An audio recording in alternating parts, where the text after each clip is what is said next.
What's up, y'all? Welcome back to Out of the Darkness. I am Q. So, I know a lot of y'all are frustrated. I've been on here every day for months now, talking to you, trying to talk a lot of y'all off the edge. But, guys, we are seeing tremendous victories. I understand that these victories are not mainstream, but there's several of us that are out here constantly bringing you the good news, trying to bring you the facts to let you know what the mainstream media is not. Now, I'm really excited about this story that just came out about a DC Circuit judge who came out and just gave us a gift. Okay. One thing that we know is that when all this information comes out from Arizona, Maricopa County doing their audits, when all this information comes out from Nevada, from the audits that they are the audits that they will be doing out there, when it comes out from Michigan and the audits being done there in Georgia and New Hampshire, when these things start to come out, guys, it is going to be a battle of information, a battle for information. And if the mainstream media has taught us anything, it is that they cannot be trusted to ever allow the truth to get in the way of a good story. And so that's why it has become so incredibly important for us to ensure that we have a voice, that we have people who are out there who are giving us facts and giving us the truth. But we definitely need you guys' help to get that out there.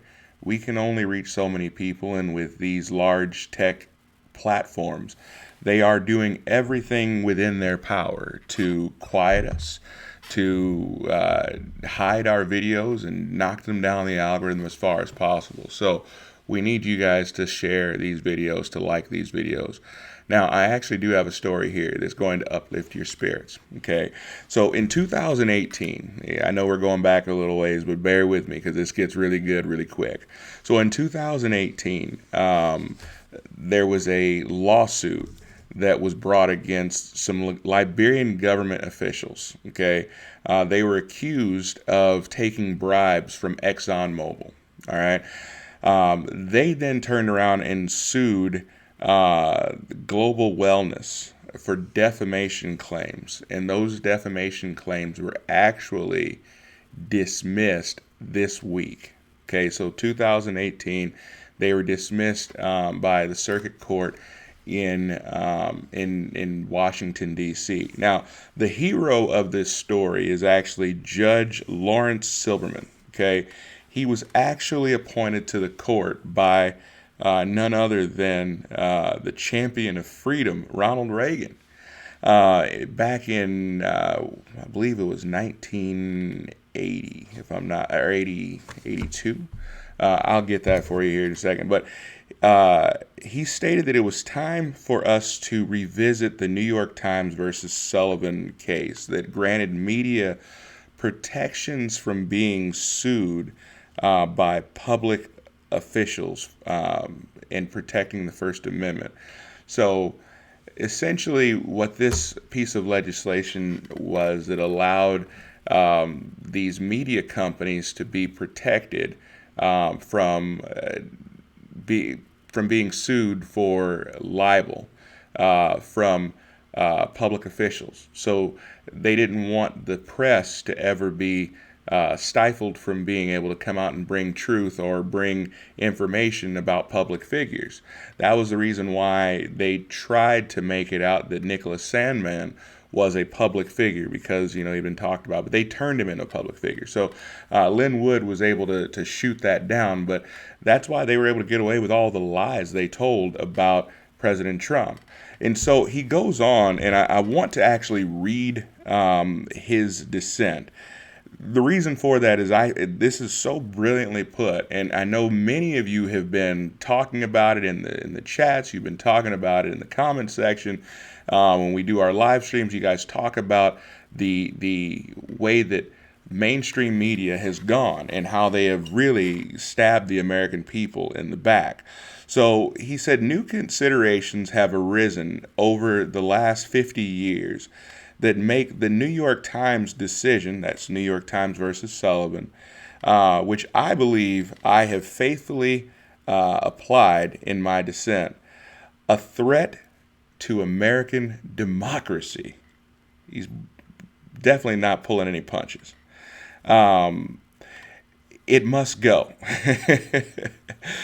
The increased power of the press is so dangerous today because we are very close to a one party control of these institutions, said Silberman, who was nominated to the federal bench by Ronald Reagan and has been a senior judge on the D.C. court since 2000. Although the bias against the Republican Party, not just controversial individuals, is rather shocking today, this is not new. It is a long-term secular trend going back to at least the 70s, Silberman wrote. Two of the three most influential papers, at least historically, the New York Times and the Washington Post, are virtually Democratic Party broadsheets. And the news section of the Wall Street Journal leans in the same direction. The orientation of these three papers is followed by the Associated Press and most large newspapers across the country, such as the LA Times, the Miami Herald, and the Boston Globe. Nearly all television, network, and cable is a Democratic Party trumpet. Even the government-supported National Public Radio follows along. This guy is good. The Reagan-appointed judge accused Silicon Valley also of filtering news in ways favorable to the Democratic Party and fueling censorship, citing the suppression of the New York Post bombshell reporting Hunter Biden in the final weeks of the 2020 election. It is well accepted that the viewpoint discrimination raises a specter of the government may effectively drive certain ideas or viewpoints from the marketplace, Silberman said. But ideological homogeneity in the media or in the channels of information distribution risk repressing certain ideas from the public consciousness just as surely as if it were restricted by the government. Silberman also sounded the alarm about serious efforts to muzzle outlets like Fox News that aren't under Democratic Party ideological control. It should be borne in mind that the first step taken by any potential authoritarian or dictatorial regime is to gain control of communications, particularly the delivery of news.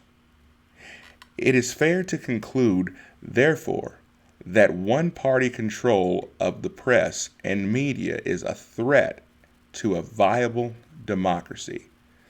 The judge continued, it may even give rise to countervailing extremism. The First Amendment guarantees a free press to foster a vibrant trade in ideas, but a biased press can distort the marketplace. And when the media has proven its unwillingness, if not eagerness, to distort it, it is a profound mistake to stand by unjustified legal rules that serve only to enhance the power of the press. Guys, this is fantastic. I absolutely love what he said. I absolutely love what he had to say because we've been talking about it. And we must get these. It's going to be very important over the next few months to strip power away. And I think we're seeing that. People are looking for alternative sources because people aren't stupid, right? They know that the mainstream media and big tech are censoring news. They know that, and they're seeing it. The problem is there's still a lot of people, a lot of activists especially, that are looking to the mainstream media to get their news. And as long as big tech continues to censor folks like myself, folks like Doug TenNapel, folks like um, uh, Nick Moseder and CanCon, as long as those guys are being kicked down the algorithm, it makes it harder for information like this to get out.